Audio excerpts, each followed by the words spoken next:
नमस्कार दोस्तों, स्वागत है आप सबका आपके अपने YouTube channel education hub by Vivek sir में।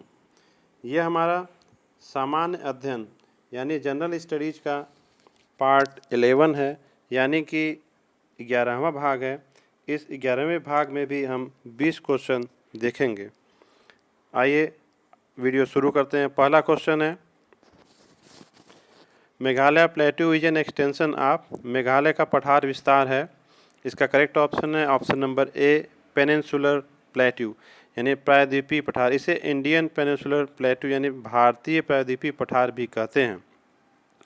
नेक्स्ट क्वेश्चन है, who God build Sudarshan lake, Sudarshan झील का निर्माण किस शासक के काल में हुआ था।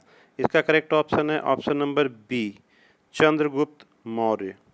नेक्स्ट क्वेश्चन है, the famous world heritage site basilica of Bom Jesus is located in which among the following places in India, यानी विश्व विरासत स्थल बेसिलिका ऑफ बॉम जीसस कहाँ स्थित है। इसका करेक्ट ऑप्शन है ऑप्शन नंबर डी, गोवा, यानी गोवा राज्य में ये स्थित है। नेक्स्ट क्वेश्चन है 204 नंबर, how Kumbh Mela is organise in India, यानी भारत में कुंभ मेला कैसे आयोजित किया जाता है। तो इसका करेक्ट ऑप्शन है ऑप्शन नंबर बी। आप सबको बहुत से लोगों को पता होगा, ये चीज़ हमने पहले के वीडियो में भी बताया हुआ है। एवरी 12 ईयर्स एट 4 लोकेशन, यानी प्रत्येक 12 वर्षों में ये 4 लोकेशन पे यानी कि 4 स्थानों पे ये आयोजित किया जाता है।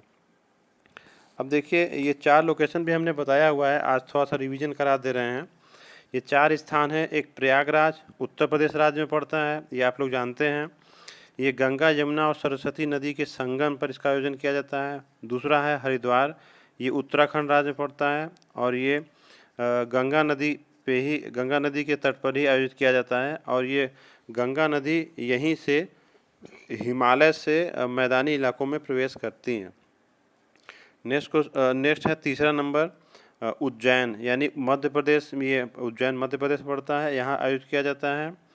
और ये शिप्रा नदी के किनारे इसका आयोजन होता है, उसके तट पर। नेक्स्ट है चौथा नासिक है, यानी प्रयागराज, हरिद्वार, उज्जैन और ये चौथा नासिक, ये महाराष्ट्र राज्य में पड़ता है और ये गोदावरी नदी के तट पर इसका आयोजन किया जाता है। नेक्स्ट क्वेश्चन है, Fahien who came to visit India during Gupta period had the main motive of, यानी फाहियान जो गुप्त काल में भारत आया था, भारत आने का उसका मुख्य उद्देश्य क्या था। इसका करेक्ट ऑप्शन है option number C, study the techniques of Gautam Buddha, यानी study the teachings of Gautam Buddha, यानी गौतम बुद्ध की जो शिक्षाएं थी तो उसकी स्टडी, उसका अध्ययन करने के लिए आया था।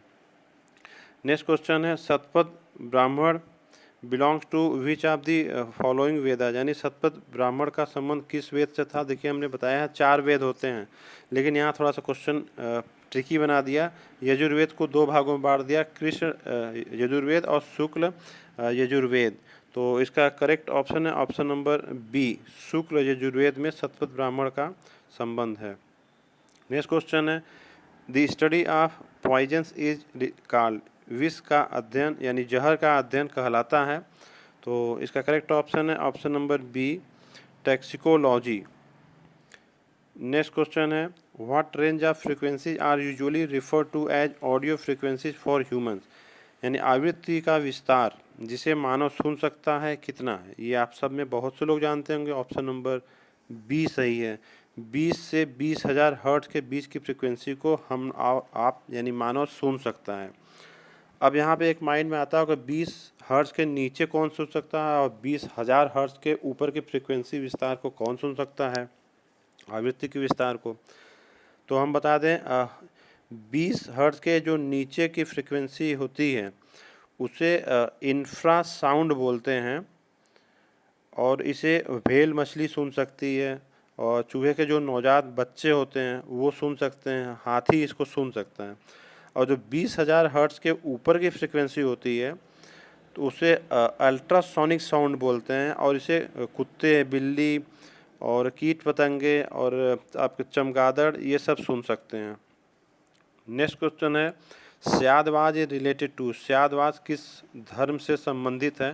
तो इसका करेक्ट ऑप्शन है ऑप्शन नंबर बी, जैनिज्म, यानी जैन धर्म से इसका संबंध है। नेक्स्ट क्वेश्चन है, which are the following organisation makes rules of international trade between 2 और मोर कंट्रीज? निम्नलिखित में से कौन सा संगठन 2 या 2 से अधिक देशों के बीच होने वाले अंतर्राष्ट्रीय व्यापार से संबंधित नियम बनाता है? तो इसका करेक्ट ऑप्शन है option number A, world trade organisation, यानी विश्व व्यापार संगठन।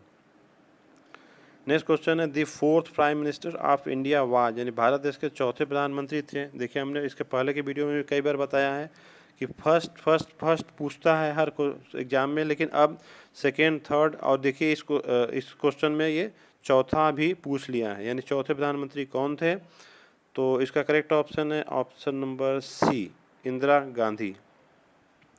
नेक्स्ट क्वेश्चन है, which are the following article of Indian constitution is related to right of equality, यानी भारतीय संविधान के किस अनुच्छेद में समानता का अधिकार दिया गया है?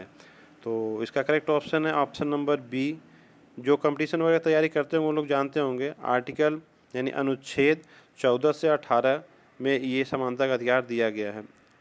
देखिए 14 से 18 आप सबके माइंड में आता होगा, 14 से 18 में कौन कौन से अधिकार हैं? तो अनुच्छेद 14 यानी आर्टिकल 14 में विधि के समक्ष समानता, यानी कानून के समक्ष समानता, कानून के समक्ष सब समान होते हैं, ये अधिकार दिया गया है। नेक्स्ट है अनुच्छेद 15 यानी आर्टिकल 15 अनुच्छेद 15, जाति, ये थोड़ा सा यहाँ से छोटी होनी चाहिए, जाति, धर्म, लिंग, वंश या जन्मस्थान के आधार पर विभेद पर प्रतिबंध, यानी जाति, धर्म, लिंग, वंश या जन्मस्थान के आधार पर आपसे भेदभाव नहीं किया जाएगा, आप सब समान कानून समझे जाएंगे, समान अधिकार आपको प्राप्त होंगे।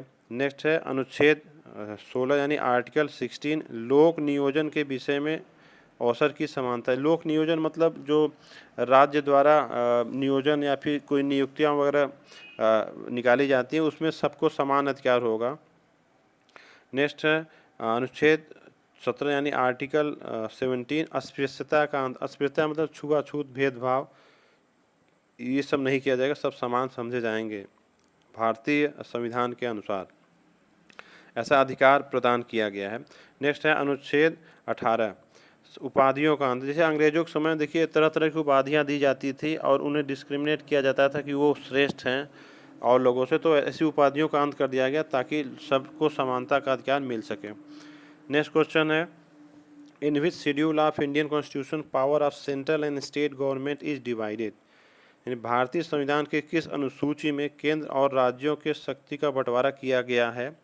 तो इसका करेक्ट ऑप्शन है option number C, 7th schedule, यानी 7वीं अनुसूची में इसको दिया गया है, ये प्रावधान किया गया है। हाउ मेनी नंबर ऑफ जजेज are there in international court of justice, यानी अंतर्राष्ट्रीय न्यायालय में कितने न्यायाधीश होते हैं? तो इसका करेक्ट ऑप्शन है ऑप्शन नंबर ए, 18 न्यायाधीश होते हैं। नेक्स्ट क्वेश्चन है, 4 noble truth are related to, 4 आर्य सत्य किससे संबंधित है, किस धर्म से संबंधित है, ये पूछ रहा है। इसका करेक्ट ऑप्शन है option number B, Jain Buddhism यानी बौद्ध धर्म। देखिए 4 आर्य सत्य कभी कभी क्वेश्चन पूछ लेता है, निम्न में से 4 आर्य सत्य कौन सा है या कौन सा नहीं है? तो 4 आर्य सत्य आप जान जाइए, सम्यक कर्म है या कर्मांत इसको बोलते हैं, यानी बुरे कर्म न करना। दूसरा है सम्यक आजीविका, यानी कोई भी हानिकारक व्यापार न करना जो कि गलत है, जैसे चोरी, डकैती, ये सब न करना, अपनी आजीविका करने की व्यापार करना लेकिन गलत काम नहीं करना। नेक्स्ट है तीसरा सम्यक व्यायाम, यानी अपने आप को स्वस्थ रखने का प्रयास करना। सम्यक स्मृति है चौथा, यानी अपनी मानसिक योग्यता पाने की कोशिश करते रहना। ये 4 आर्य सत्य हैं, सम्यक कर्म, सम्यक आजीविका, सम्यक व्यायाम और सम्यक स्मृति।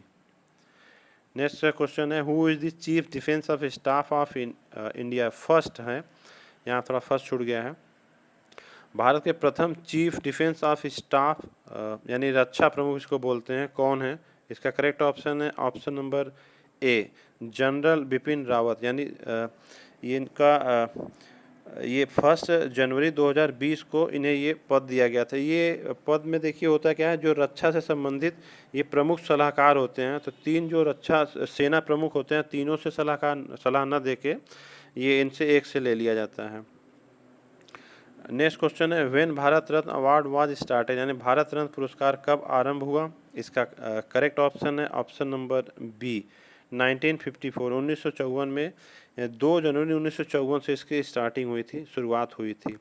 नेक्स्ट क्वेश्चन है the national war memorial is situated, राष्ट्रीय समर स्मारक स्थित है। इसका करेक्ट ऑप्शन है ऑप्शन नंबर ए दिल्ली, या न्यू दिल्ली भी कह सकते हैं। देखिए ये राष्ट्रीय समर स्मारक यानी नेशनल वार मेमोरियल जनवरी 2019 में बनकर तैयार हुआ था। ये है आपका नेशनल वॉर मेमोरियल, कुछ इस तरह दिखाई देता है। नेक्स्ट क्वेश्चन है Rani Rampal is related to, यानी रानी रामपाल किससे संबंधित है, ये किस खेल से संबंधित है ये पूछ रहा है। इसका करेक्ट ऑप्शन है ऑप्शन नंबर बी हॉकी से संबंध है इसका इनका। नेक्स्ट क्वेश्चन है व्हेन अटल भू जल योजना वाज स्टार्टेड, यानी अटल भू जल योजना कब प्रारंभ हुई। तो इसका करेक्ट ऑप्शन है ऑप्शन नंबर बी 25 दिसंबर 2019, यानी 25 दिसंबर 2019 को इसकी शुरुआत हुई। देखिए ये जो योजना अटल भू जल योजना स्टार्ट हुई है, तो ये 25 दिसंबर 2019 से स्टार्ट हुई थी, और ये भू जल स्तर, ये जो वाटर लेवल जो नीचे जा रहा है उसकी गिरावट जो हो रही है उसको रोकने के लिए ये इस योजना की शुरुआत की गई थी। और मैं बता दूं ये 25 दिसंबर अटल बिहारी वाजपेयी, जो हमारे जो भूतपूर्व प्रधानमंत्री थे अटल बिहारी वाजपेयी, इनका जन्मदिन यानी बर्थ एनिवर्सरी मनाया जाता है, इस दिन होता है। और इसी दिन यानी 25 दिसंबर को ही गुड गवर्नेंस डे मनाया जाता है। ये भी कई क्वेश्चन एग्जाम में पूछा है, गुड गवर्नेंस डे कब मनाया जाता है, यानी सुशासन दिवस, तो ये 25 दिसंबर को मनाया जाता है। थैंक यू ऑल लास्ट तक वीडियो देखने के लिए।